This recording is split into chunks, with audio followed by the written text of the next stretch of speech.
And good morning, everybody. We are live. Wake up out of that turkey coma. It is Friday and it is time for the Food Safety Chat Live. Welcome. We're so happy that you are here.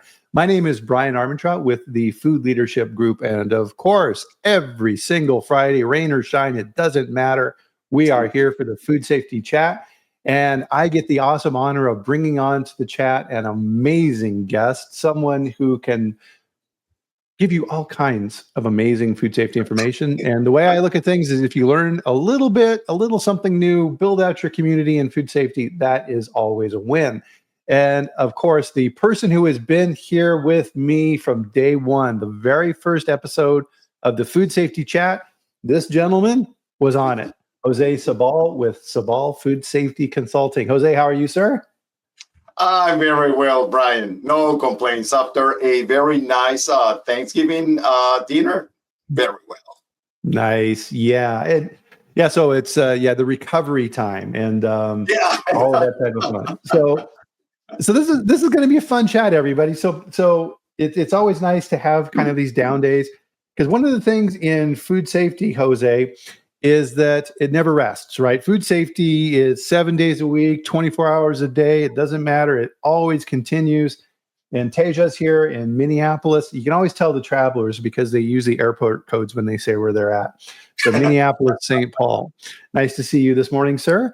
And I am, of course, in Loveland, Colorado, where Jose, you might want to put your coat on when you see this.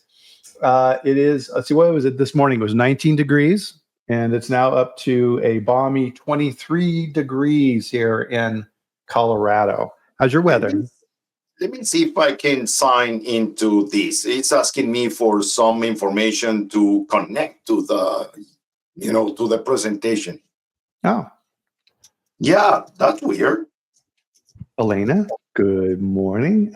Allie, good to see you in North Carolina. So sunny there. Wonderful. Is it working? I'm working on it. Let me check. It's asking for my ID. Very fine. Who is this? I guess it's this one. Continue. StreamYard allows StreamYard to be able to, I guess I'm in it. Okay. Let me try. Oh, yeah. Okay, excellent. Hello, everybody. And so, of course, let us know. Yep, I can see your comment. Awesome. Oh, you got your logo underneath. Finally. There we go. All these years. There we go. Austin's here. So Teja can't complain about the weather. So this is going to be kind of a fun, more casual food safety chat here this Friday. So what did everybody do for Thanksgiving? Did you go out? Did you have family to your house? Are you teaching everybody about how to treat their leftovers and not leave them out too long? Are you making sure everybody's washing their hands? Are you bringing out the glow germ for everybody so they can see if they wash their hands correctly? So, of course, Jose is in Miramar, Florida, beautiful place. And so, what did you do? What did you do for Thanksgiving, Jose? I mean, very simple. 13 people, friends, family, and we just baked 2 small turkeys, and we have a lot of sides. I mean, it was extremely nice, and we spent a very good time. Nice, yeah. So, yeah. Allie did nothing, cleaned and relaxed. Yep, that's a lot of times. Well, that's also an option. Yeah, so I'm fortunate here in the Denver area. Both my sister and my brother both live in the area, so we went out with their families to dinner at a restaurant called The Fort, and it's in Morrison, Colorado, kind of by Red Rocks, if everybody's familiar with that.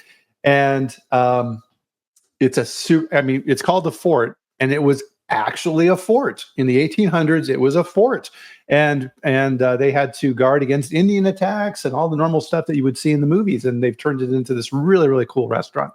And you walk into the courtyard, and they had a fire in the middle, and the smoke's coming up, and it was kind of aromatic, and you're like, oh my. there was a room that we were in because we were a group of about, I don't know, 10 people or so. And there's a small little room that we were in off of the main restaurant, and it was wonderful. And I had a filet, but it was bison, not cow. It was bison. Oh, it was so good, Jose. So good. Great. And oh, by the way, Brian, your filet was is under FDA regulations, not USDA. Really? Really? Food safety. So my sister's boyfriend, he had a combo plate. So it was elk, quail, and I think it was just like a normal piece of steak. So yeah, all kinds of crazy stuff. But there was a vegetarian in the group, so they had empanadas. Just really, really good food. It's nice kind of shaking it up and doing different things. And so let's see what everybody else here was doing. So Tejo was watching some movies and doing HACCP certification. So Tejo, I'm curious.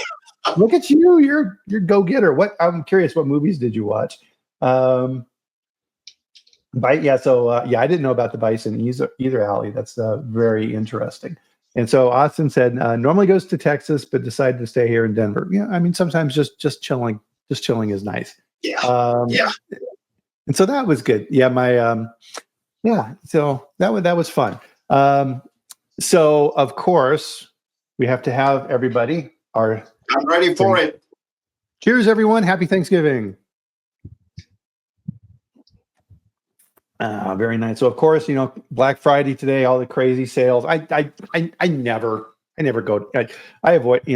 If I buy present, we do a name swap in our family, which is great. Makes it easier. But I avoid going out today. Yeah. No, thank you. Could we go to Costco and get some groceries? Yes. Are we going to? Absolutely not. We'll be avoiding that. No, thank you. How do you guys do? You do like a gift exchange in your family, Jose? Or yes, that's exactly what we do. Yeah. We run one of these a bunch of numbers in a container, and then everybody picks a number, and then depending on the numbers, we get together, and that's it. Nice. Yeah. My wife always complains, I am terrible to buy for, because if there's something I like or something that's cool, it's like, so I never have anything on the wish list, and I don't need anything, right? So it's like, my wife's like, what do you want? I'm like, I don't know, right? So you go back and forth like that. But this year, so for my wife, so I'm very good at getting gifts for my wife. So she'll drop little hints just as she's talking during the year, but I always pay attention to those. So I actually bought my wife's Christmas present like 2 months ago. So I've been hiding it in the house, and so, but now our little tree is out, and so it's a giant box, and so she has no idea what it is, which is fun. Great, that's fine. That's amazing. Watch Buy Now, the shopping conspiracy makes you never want to participate in Black Friday. Yep, it's all geared toward getting these activities and get your money. I actually saw.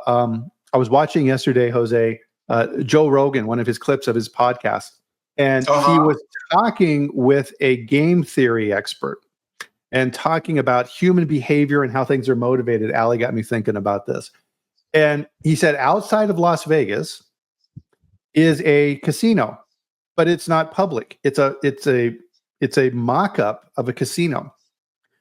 And companies use this to model human behavior to figure out how to get people to gamble more. And so Joe Rogan's like, oh my God, dude, that's so cool. Who pays for this? And he said, like, Fortune 500 companies. He said there's like 50 to 75 companies that sponsor this. And so I'm thinking of this because I'm looking at Austin here in our chat. I'm sure Austin would be very interested in this because it gets back to that human behavior piece of it. And so he said there was 3 elements associated with human behavior of why people will just become insanely addicted to these games. And so he's talking about like slot machines and things like this. And it was like, instant repeatability of the action, right? Deal. And he said that the other one was unspecified rewards. So you could win $1, you could win nothing, or you could win an amount of money that changes your entire life forever. But you don't know. And that's part of the excitement that keeps you pushing that button. And Wow. it was fascinating. He said, too, they've also figured out how to make it seem like you win even when you don't. So they will, so let's say you spin the wheel and you spent $1 for the wheel, but then it'll pop up, ding, ding, ding, you win 50 cents. Did you win 50 cents? No, you lost 50 cents. Right? You didn't win. But so they use psychology in this to pattern this behavior. And so the guy was saying they think this tracks back to our evolutionary history, where you go out and you're looking for food, right? So maybe you'll find food, maybe a tiger will attack you, right? But you have to, you're trying to go out and find that giant bush of berries that's going to give you enough calories to survive a little while longer. And so I said, that's their theory, is that these behaviors track back to that evolutionary pattern, which I found fascinating. It was very interesting. Yes. Yes. So Tay's just talking about young Sheldon and documentaries. Scott Adams made an interesting point about documentaries recently. Said you have to be very careful with them because they're always presented from one viewpoint, right? So you can watch a documentary and go, oh my God, that's, so the example he uses is Michael Jackson. It's like, oh my God, Michael Jackson's a monster, right? Oh, geez, I can't believe all these things.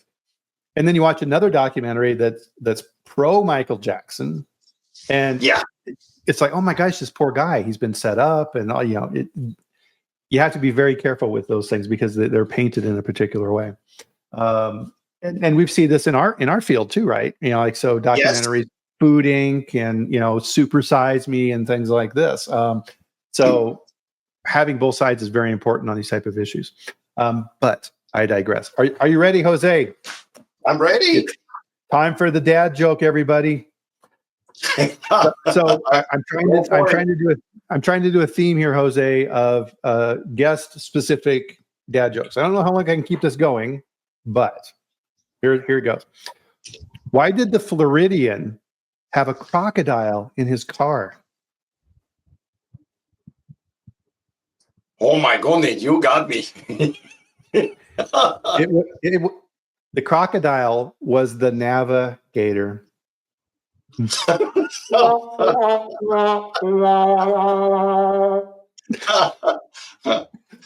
for sure they know their ways around. That's right. The navigator. Oh man. So let's dive in here, get a little more, well, not a whole lot, but a little bit more serious here. So last week, I've been seeing tons of information out here about this, and you were fortunate in that you got to go up and attend the FSPCA conference. So for the so this is let's see, what is the acronym for that? It's Food Safety Preventive Controls Alliance. Yes, FSPCA. Yeah. And every year they hold a conference. Normally they would hold it in conjunction with another conference that goes on so people can attend, but they've kind of gone out on their own, and it keeps growing. And it seems like, looking at the pictures online, of which I saw you in a couple of pictures, very good attendance. So we're going to kind of go into that and the key lessons and things that you learned at the FSPCA conference. So first off, so that everybody's all on the same page, Jose, what the heck is the FSPCA and what do they do? Okay, so FSPCA, it's an alliance, and it was formed in order to help people to understand the regulation coming out of FSMA.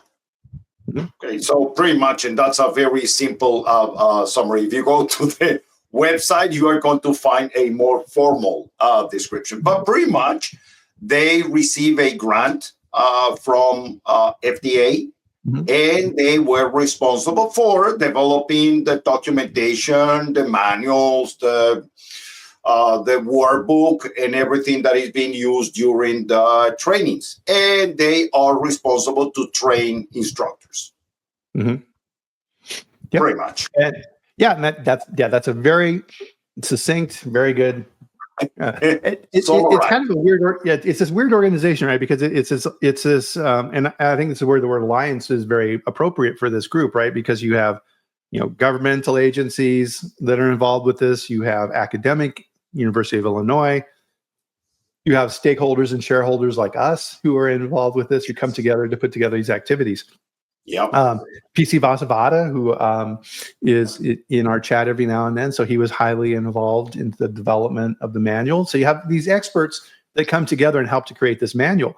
And version 2 is out now as well, right? Yes. Actually, the conference, Brian, was held in, it was Tuesday the 19th and Wednesday the 20th.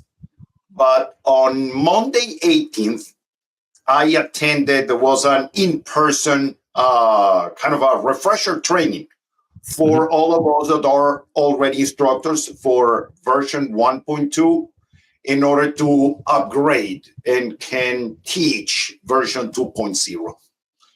So fundamentally, from 8 in the morning until, 5 p.m. or so, we took the update and learned. And let me show you something neat. Okay. This is the new book. I'm jealous. Okay. And look at the size. Okay. These are 868 pages compared to 540, 20, something like that, which was the previous version. And like someone said during the class, this is our new 7-pound baby. There you go. Because it's 7 pounds of paper. Well, even the ring binder, the ring binder is gigantic. Look at that. It's huge. Yeah. It's huge.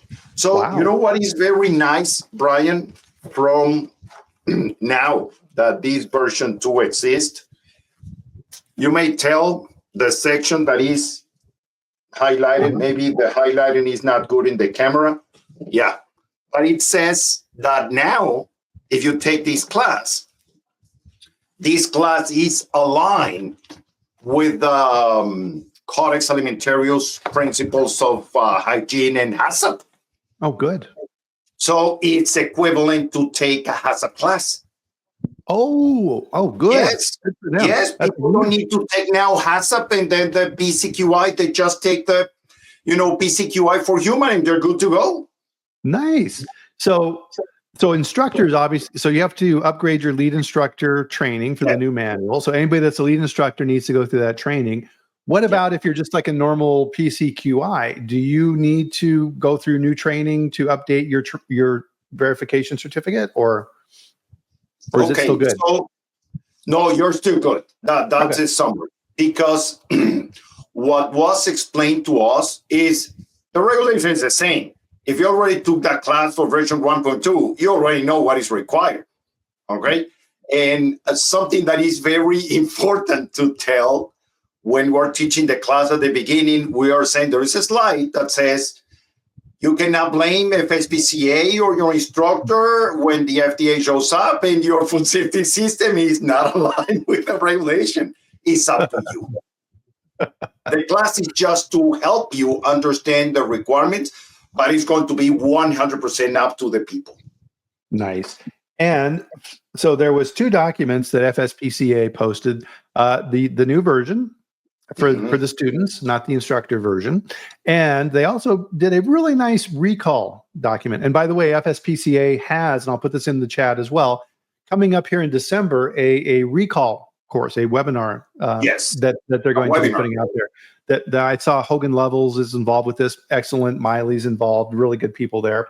So let me put in here with the locals group, guys. I put a copy of the new manual in there so that you can just go there and get it. And then I'll put the recall in here a little bit later. The posting in locals doesn't allow me to post in Word. It has to go in PDF. So I can put the PDF in, but if you want the Word version so that you can, change it around and things like this, send me an email or send Jose an email and we'll get that over to you so that you've got a copy of that. So kind of what we wanted to talk about here today was, I would have loved to have been there, but I wasn't able to go. But we're going to kind of, get some of the key learnings from you on what you learned at the conference. So, of course, we're talking here about version 2. But what else, or what are some of the highlights, Jose, of what you learned at the conference? Okay, Brian, look at this one. So after taking that class for lawyers, and understanding, reading straight from the Food Safety Modernization Act, you and me, I mean, we have been talking about this a long time ago, since a long time, and several times.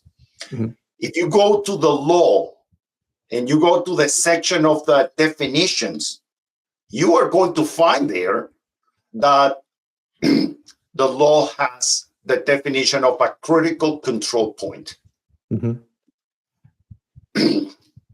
As lawyers, if that is the definition, the only way that you can reach to the point where you identified a critical control point is by using the HACCP approach, the HACCP technique, as it is called in the ISO 31010.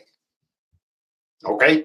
So the fact from basically inception that,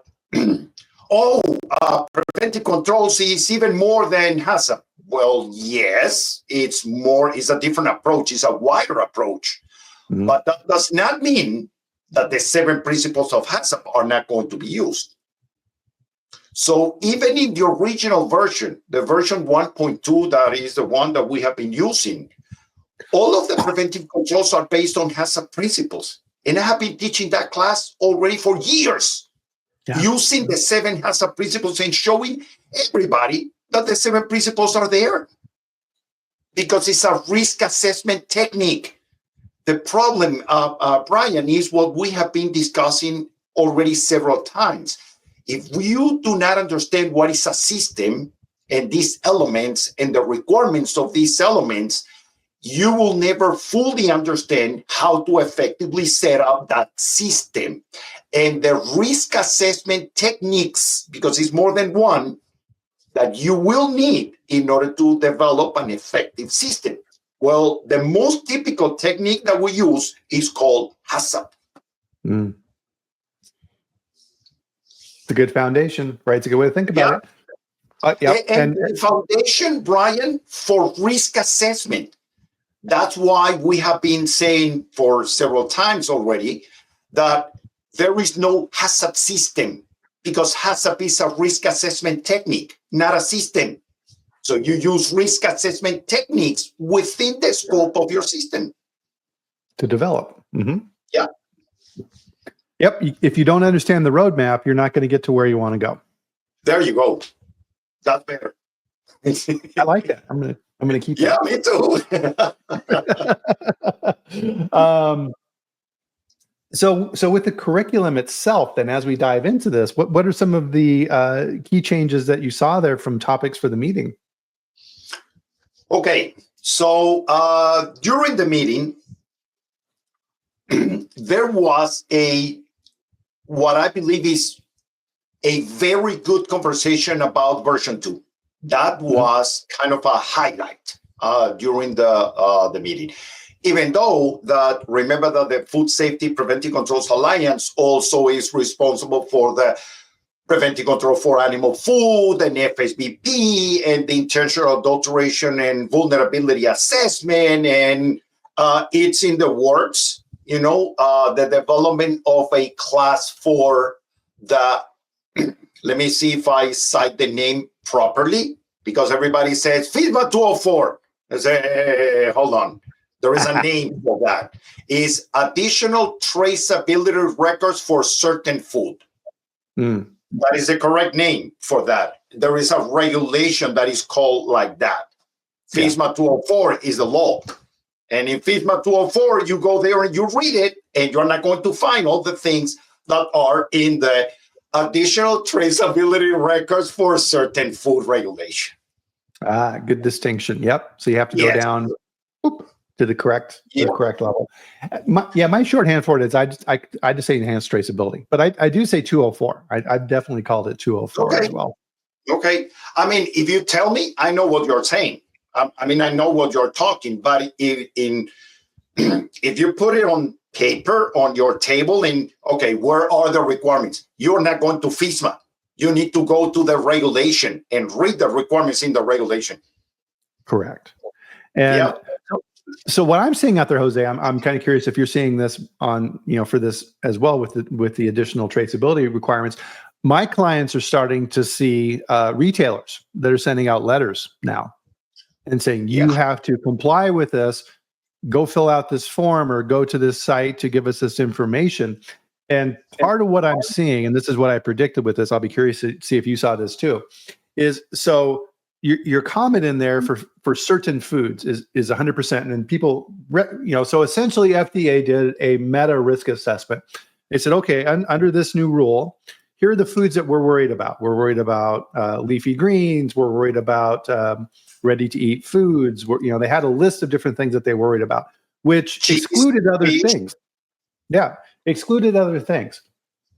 And I looked at this and said, okay, well, if I'm a retailer, I am not going to differentiate. I can't have two different systems for tracking and traceability within my systems. That makes no sense.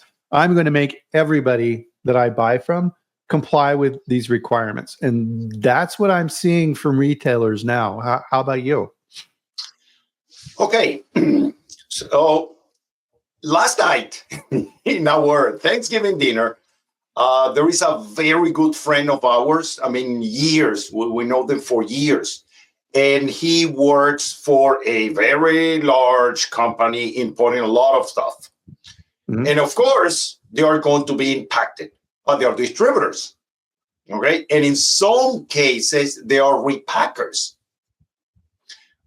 And one of the things that I have no clue how this is going to be done, Brian, because everybody's saying that we should be using GS1. And I'm going to recognize GS1 is wonderful. I cannot say anything different. I believe it's a very effective way. The issue is that if you look at the regulation, the way that it's written, we have the critical tracking events, and there are a bunch of them. I believe it's 7 or 8 or something. Don't quote me on this, but there are several of them. Okay, each and every single critical tracking event, which is pretty much between us, everybody in this chat, is just a link in the supply chain to make it easy. Okay, there are certain responsibilities for key data elements. It is okay. So at some point, the supply chain starts. So whatever is a start point, they are not going to have receiving key data elements because that is the beginning. From that point on, each and every single link must keep certain information. We're not going to discuss that here. And when they ship, that information must be shipped to the next link in the supply chain. That's a very simplistic approach. Now, what is my concern? That which I'm not clear. Maybe the current GS1, way to structure codes and so on already found this out. But if you create let's say a G team, okay, and you have your whatever 128 data points or something, you can create a code and put a lot of information there. Let's say all of your key data elements, you can put them there. But once you create that code, you cannot add anything. So what about the next link in the supply chain? And the issue is that the regulation specifies who can create codes. So if you're a farm, you may create a code. If you're shipping straight to distribution, for example, or if you're a packing house and you're packing from several farms, you can create also a lot code. If you're a manufacturer, you can create a lot code. But nobody else in the supply chain can modify the lot codes. So, Right. but there is a lot of people that will need to add some information. Well, how do you do that? Can you Right. just unfold the GTI and then add more information? Do we have enough space in the GTIN in order to capture each and every single all of the information of the critical tracking event in each and every single link of the supply chain? I don't know the answer, but I don't know, Brian. I don't know, but I don't think that this is something that everybody's fully understanding the scope. No, I agree. And so part of this is, and this is what the complaints have been relative to implementation of enhanced traceability, is it's incredibly complex, and it's just it's logarithmic the way things grow in the system. And maybe they need to approach it from the standpoint of, okay, getting back to that primary source of information. Who is that? And then are the changes that take place relevant to food safety or not? I don't know. I'm just thinking off the top of my head here. So for your example in produce, so you pick romaine and it goes directly to the store. Okay. Or you pick romaine and you send it to a company then that chops it up and puts it in a chlorine bath and puts it in a bag. Oh yeah, right. Their FDA needs to know that, right? What are those different steps? So the whole point of this around what FDA was trying to do with this is like, okay, we need to get from the consumer point of view quickly back to the key people that FDA needs to investigate, right? So let's say and then skipping things in between. So maybe it can be approached from a negative standpoint. Okay, do we care about the transportation company for food safety? Not really, right? Okay, we can hop over those type of things and then figuring out a way. But to your point, we're not ready, right? The industry was not set up for this, and so there's been a lot of yelling of, "Hey, we don't even know how to do this yet." And I think that's where this conflict is going to be coming, Jose, is that the retailers are like, "Okay, well, you need to comply. Sign this letter that you comply," and our company is going to say, "No, I don't, because there's these things I don't know." There's a lot of outstanding information there for sure. And Brian, something that I believe, I mean, we're humans, we have different points of view, we have different backgrounds, and we have different opinions, and that's perfectly fine because that's how we are, created, that society. Yeah. But I believe that this regulation is not that complicated. If you understand that it is good not only for the FDA, it is good for everybody, even processors, farms, everybody, to perform a very effective and very quick trace back in order to protect the life of people, which makes total sense. This regulation is wonderful. Mm-hmm. This regulation makes total sense. It does. And you know what? Yes, I understand that it's for certain foods, according to the title. It is applicable to everything, pretty much. Even if it's not in that list, that makes sense. Okay? Yes. So what is the issue? The issue is that unless you sit down and spend significant amount of time reading, drawing, finding out, okay, what is this, what is that, which are the links that can put lot codes into the food and how they connect between each other.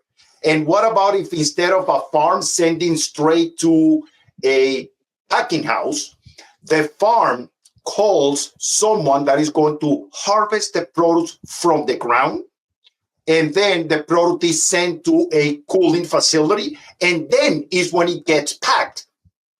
So do you need to keep all that information? Yes. Who's going to assign the log code? The packing house.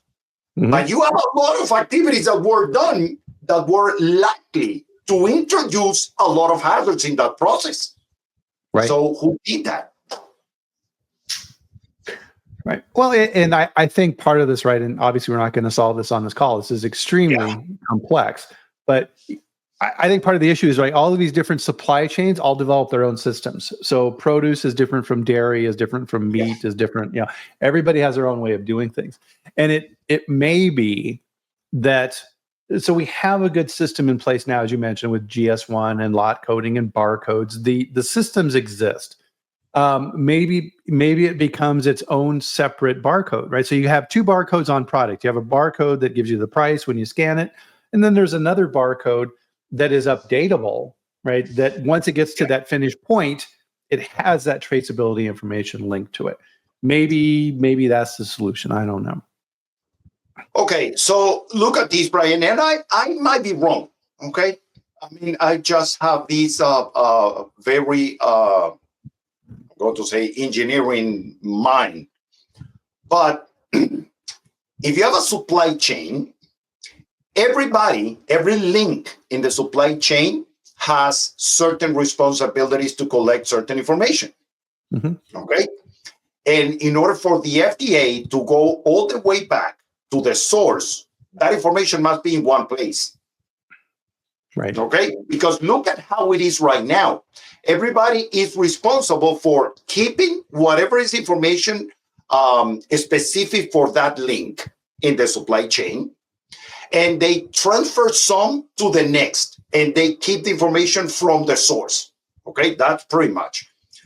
So FDA is asking people that for that certain foods, each and every single link must keep a sortable spreadsheet.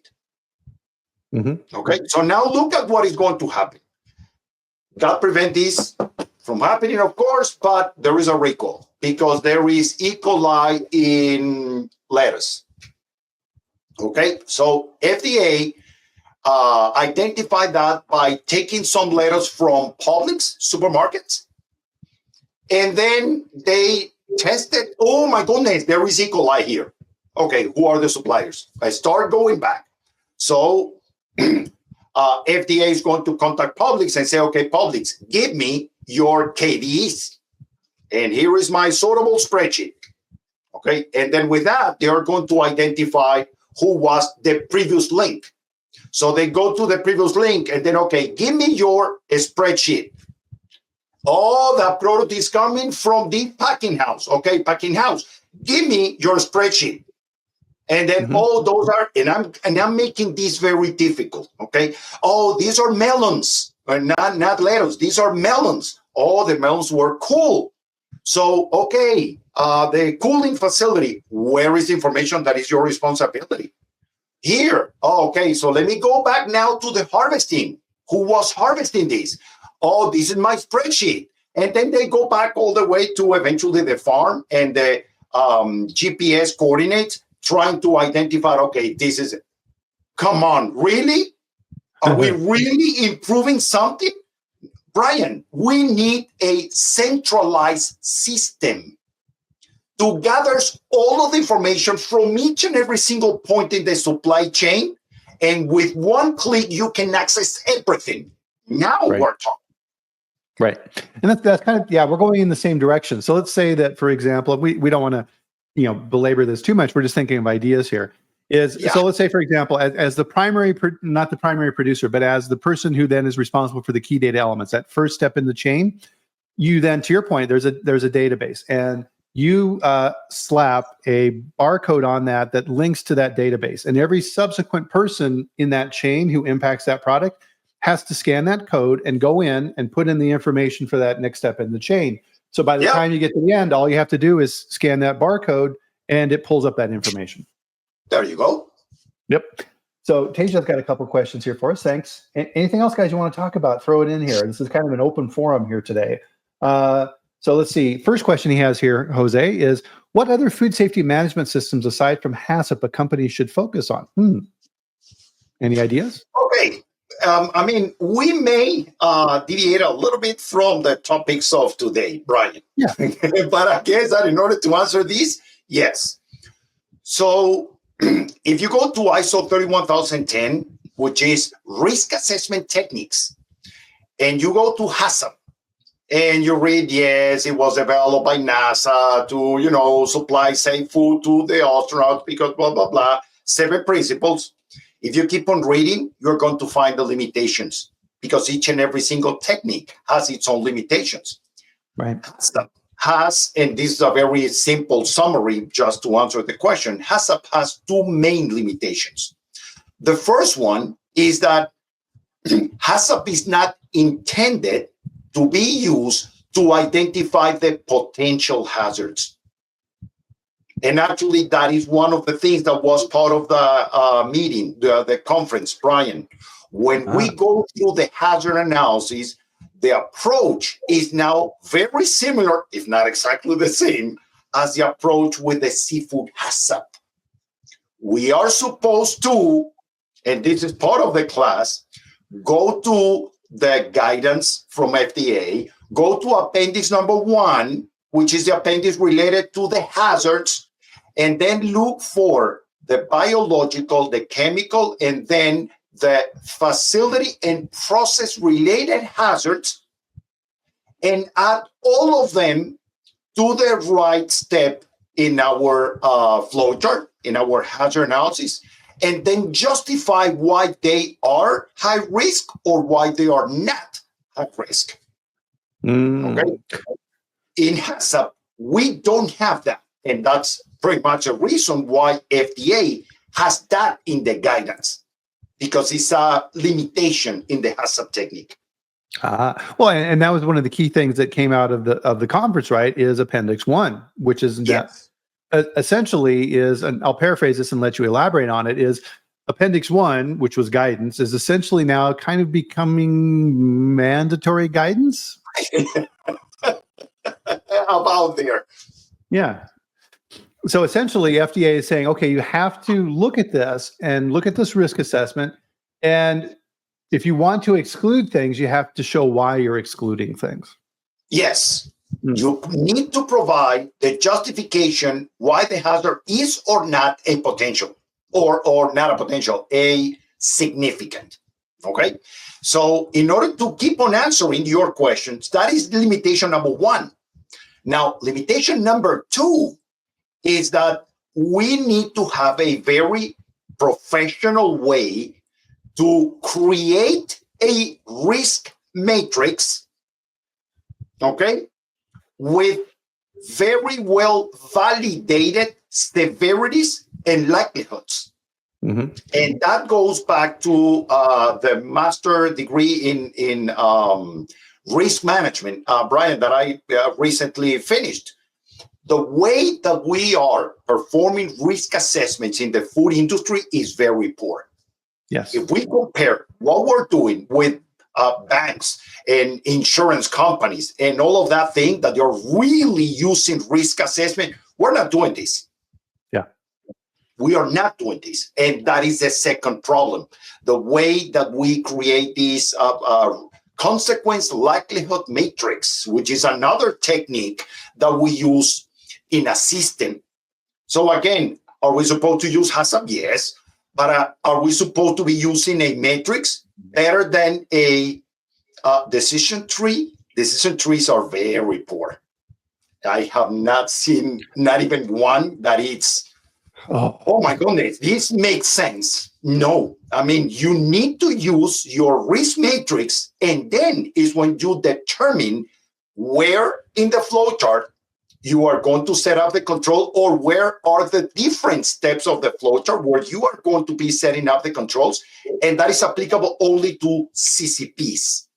Yeah. But because FSMA includes preventive controls besides the critical control points, for basically anything that is in the GMPs, well, we are supposed to be using the 7 principles for cleaning and sanitation and allergens and, supply chain preventive controls. And then the most important one, which unfortunately is not in the slide in the presentation for version 1.2 or version 2, the other preventive controls.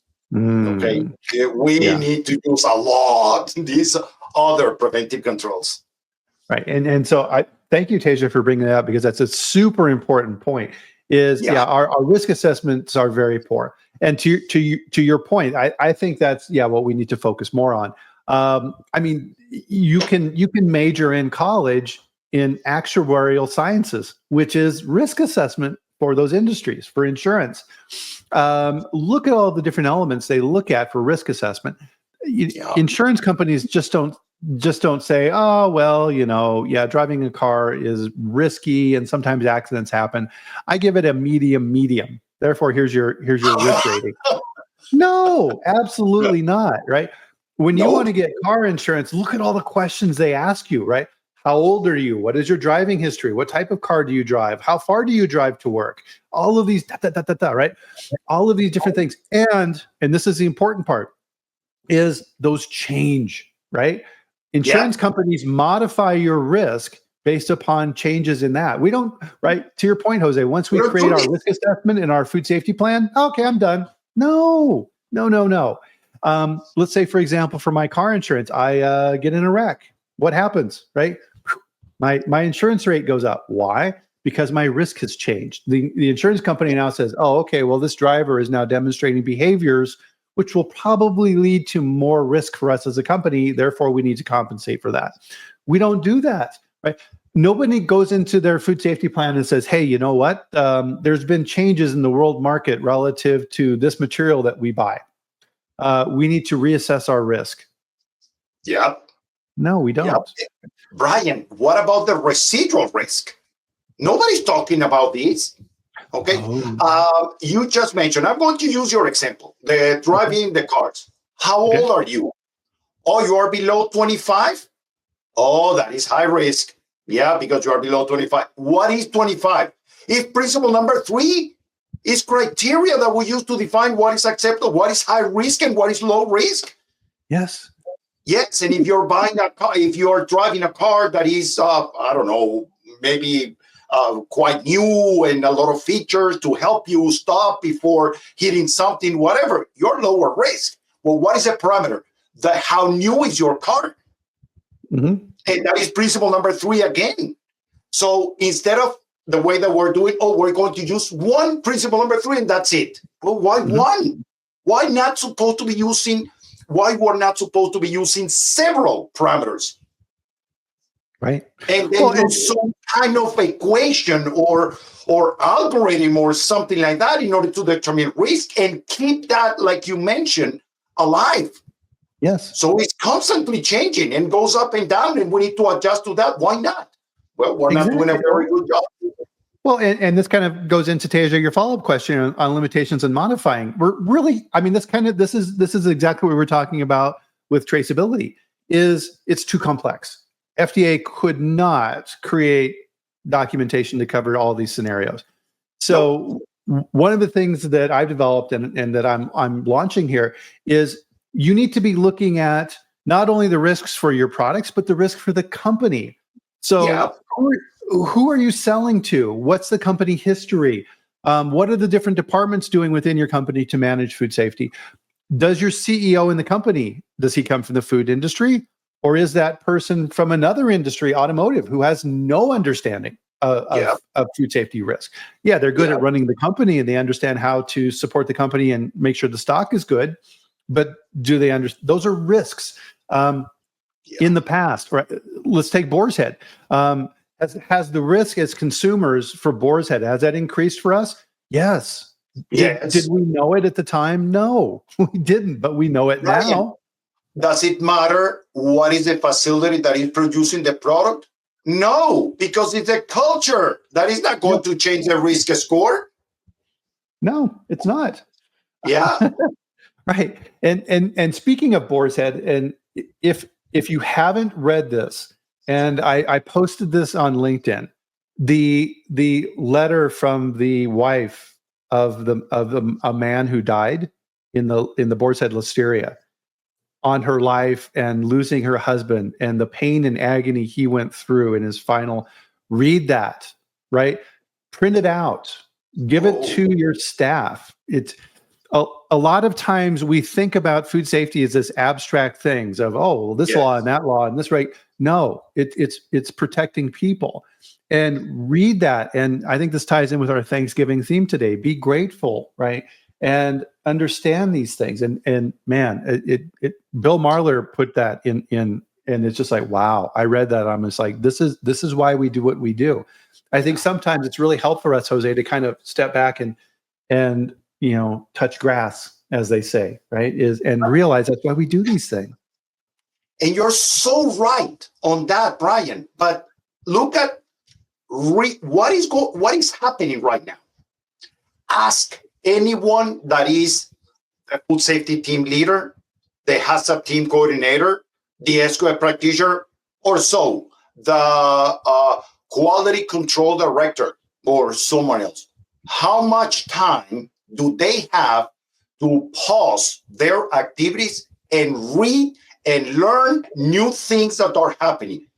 They don't have that time because they're so busy. So many activities were assigned to them that they just don't have enough time in one day to cover all the responsibilities assigned to them. Right. Well, and a lot of times, right, you end up, and we've all been in this boat, right, is you end up doing this on the weekend and trying to catch up on these things. And that's not fun after a while either. Is that life? What's that? Is that life? Do you have a life? If after job you need to go home and start studying Sundays and Saturdays because, oh my goodness, I need to keep up with my knowledge? That is not right. No. It's and so that's why we do these shows, and I publish things in locals, is to try and help people keep up on these things, because then it gets back to what we're talking about, is that risk you need to understand that's changing all the time. Another good recent example, cinnamon, right? And a lot of these samples of cinnamon that have very high levels of lead, because they're trying to make it look pretty and make it very red with the chromate. Not good. And you know what, Brian, look at this one. Going back to your example, okay? Oh, the company in Ecuador that have the issue, blah, blah, blah. Oh, you cannot do that. Bad boy. Okay, fine. But what about the foreign supply verification program of the company that imported those products? Because I remember, and it's written, I just taught an FSPCA class, the responsibility is shared. Yes. That's what the regulation says. So why not go into the company that imported that and say, bad boy, you cannot do this, and start making changes? Exactly. Here's that Boar's Head article that I found. Great. Yeah. To your point, Elena, read this, print it out, put it on the bulletin board in the plant, because we need to always, and I think this is really important, is we need to make sure that food safety is personal, right? Yes. One of the things I think everybody's heard me say this on here before, is if you can't go into your production facility, take a random product off of the line and take it home at Thanksgiving, put it on the table and feed it to your grandchildren, that's a problem. Yeah. We have a problem. Houston, we have a problem. Yeah. And it needs to be thought about at that level all the time. We always need to come back to that. And that's something, Jose, that I think you're really good about. It's like, okay, we need to think about things in terms of the hierarchy, right? And at the bottom of that, in terms of our thinking, sometimes is the people, right? A lot of times in quality, we get caught up in the academic side and the systems and the theory and in 2.1.2, it's, those are nice. They help us organize, but why? Right? It's for people. And Brian, look at this one, which I'm also reminding people about this all the time. Can you just decide one day, I'm going to make cookies, and you just open the facility, purchase equipment, and start manufacturing cookies? No, you cannot do that.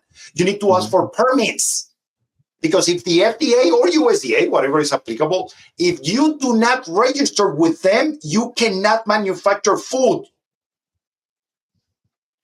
But what's interesting is entrepreneurs are creative, and they've found ways around that. Ghost kitchens. right? Ghost kitchens. Oh, okay. Yes. I will rent this restaurant's kitchen at night and make some food and sell it. Yeah. And Corey Muse talks about this a lot, right? Home delivery services for food. Right? You have to be very careful. You see these horror stories out there of like the delivery services that will, pick up your McDonald's food and bring it to your house. And you'll see videos of like people, eating the French fries out of the bag before they deliver the food.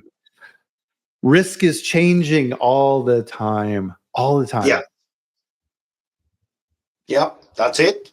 And it's up to us to make sure that we understand all of those parameters, like in the insurance and banks, that will create high risk. So is your company registered with the FDA or USDA? Is your senior manager, whatever that is, or the board of directors, knowledgeable about the laws for food? Yeah. Yes or no? I mean, they are? Well, how do you know? Oh, because they took a class or something like that for senior managers or for board members or whatever, understanding the mandates in the law. Oh, okay, they got the knowledge. The risk is reduced naturally. Mm-hmm. So there are a lot of parameters that we can create in order to determine risk in food. Mm-hmm. Yeah. And a lot of times the people, right, are the biggest risk, not the product. Yeah. So we're at the 5-minute mark, Jose. So any other key things that came out of FSPCA that you want to let people know about? Or so, Brian, going back again to that question from Teja, the hazard analysis in version 2.0 was, a huge point of conversation. I believe that it was an amazing change what FSPCA did with a portion of the hazard analysis. Amazing change, asking people now, go to the guidance, pull the potential hazard from the guidance related to the ingredients. And watch out with this, because when you go to the biological and chemical tables in Appendix number 1, those are for the hazards that are inherent to the food that you're using. Okay. But then you have what is called the process and facility related hazards. I'm not sure if you got the chance to go to the FSPCA website and download the table that they have there. It's for free, guys. So you just go to, I believe it's fspca.net. It's .net. You're correct. Net. And then click on the human food product and the preventive control for human food, and then click on the preventive controls qualified individual, and then click on resources and materials. And when you reach that point, you are going to see that on the right lower hand side of that page, you can reach form 0231. And it has all the questions related to the process and the facility. And that's how you find biological, chemical, and physical hazard related to the process and related to the facility itself. Nice. It was an amazing change. This is just out of this world. Yeah, I'm gonna have to look at that too. And that's part of what we do in food safety, right? Is if you're not learning, you're decaying, right? You have to keep up to date on all of this information for sure. So fun. Thank you, Jose. This has been a really fun chat today. And thank you everybody for sharing your Thanksgiving holiday with us. And great questions, of course, and I'm very grateful, as well as I know you are, Jose, for this amazing community of people that we put together to share this information and improve food safety. So, thank you everybody for that. And part of this is being grateful. And read through that food safety letter, the words from the widow of the boar's head, and realize that person, she didn't get to spend Thanksgiving with her husband because of that outbreak. Right. So just imagine how terrible that was for her. to not have Yeah. her husband there at the table because of that. This is why we do this, right? Yeah. We're here for a very specific reason. So take thanks in that and enjoy the weekend and reflect. This is the time of year for that. So make sure and do that. And with that, guys, we'll bring our chat to a close here for this week. And of course, we'll see you back here next Friday at the same time. So 8 a.m. Mountain Time, 10 a.m. Eastern on LinkedIn and YouTube, where I will bring another amazing guest like Mr. Sabal on to share his expertise with you. So thanks, everybody, again. Have a great one, and we'll see you here next week. Thanks, Jose. Yeah, thank you.